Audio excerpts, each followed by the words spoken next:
Hello friends, welcome to math university.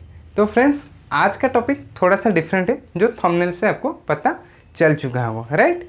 तो सीधे topic पे आते हैं। तो क्यों कोई भी नंबर को अगर हम जीरो से भाग देते हैं तो इसका रिजल्ट इन्फिनिटी होता है। Y something by zero is infinity.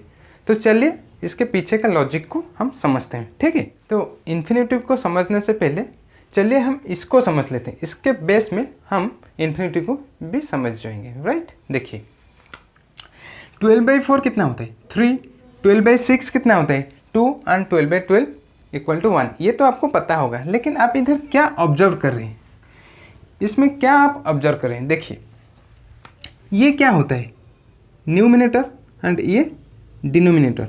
मतलब अगर हम न्यूमिनेटर को कांस्टेंट रखकर डिनोमिनेटर को ग्रेजुअली बढ़ाएंगे तो इसका रिजल्ट उसी रेशियो से घटता जाएगा। मतलब क्या, जब डिनोमिनेटर 4 से 6 हुआ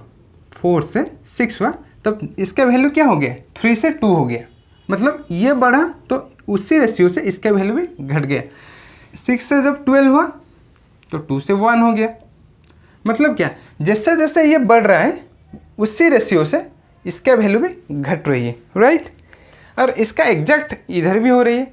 मतलब जैसे जैसे डिनोमिनेटर की वैल्यू घट रही है, मतलब 3 से 2 हो रहा है, 2 से 1 हो रहा है, उसी रेशियो से इसका वैल्यू भी बढ़ रही है। मतलब न्यूमिनेटर की वैल्यू भी बढ़ रही है। देखिए 3 से 2 हुआ,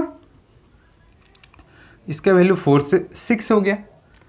वैसे 2 से 1 हुआ, ये बढ़कर 6 से 12 हो गया। मतलब जैसे जैसे डिनोमिनेटर की वैल्यू घट रही है उस हिसाब से इसकी वैल्यू बढ़ रही है, राइट। यहाँ तक चीज़ें क्लियर हो, ठीक है। अगर मैं इसको और भी घटाऊँ, मतलब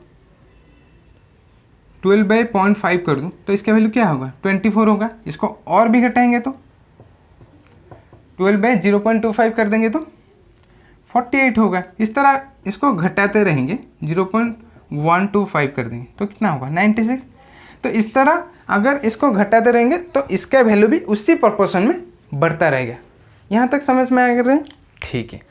अगर इसकी वैल्यू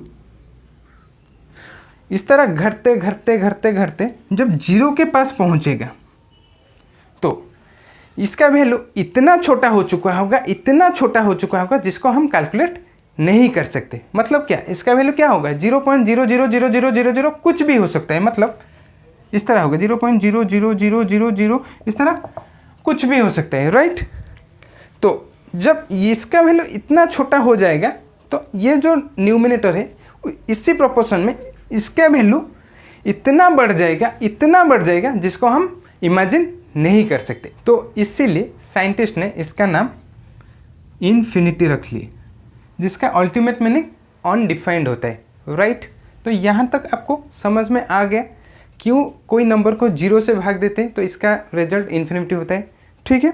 अगर ये आपको समझ में आ गया तो आप मुझे ये बताइए, अगर कोई नंबर को मैं इन्फिनिटी से भाग दूं तो इसका रिजल्ट क्या होगा। मतलब मान के चलिए 12 को ही मैं इन्फिनिटी से भाग दूंगा तो इसका रिजल्ट क्या होगा। तो आपने बताएंगे इसका रिजल्ट 0 होगा, लेकिन ये गलत है।